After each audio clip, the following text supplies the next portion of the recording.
Go back to over here. Yeah. How are you training your enterprise sellers to manage the pipeline? How are you training enterprise sellers to manage their pipeline?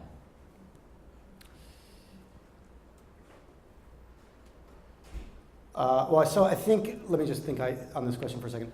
So how am I training enterprise sellers to manage their pipeline?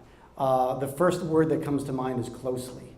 I spend a lot of time with the enterprise sellers on their pipe. I've got enterprise sellers who've worked for me or do work for me in the audience, and they can probably attest to the fact that I'm asking them a lot of questions every day. I mean, I think the idea here is that you have to be really close to your business. And you have to understand what is required to move the ball down the field. And it's not just the ramping seller that should pay attention to KPIs.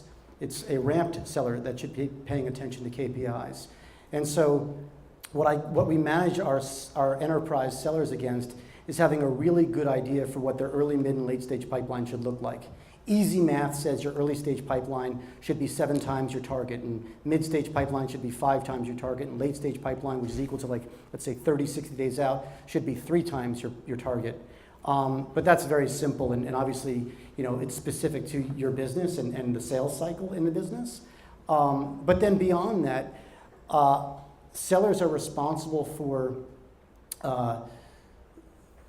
Salesforce hygiene, for staying inside of Salesforce, for making sure that the sales stages change as they get new information from their prospects.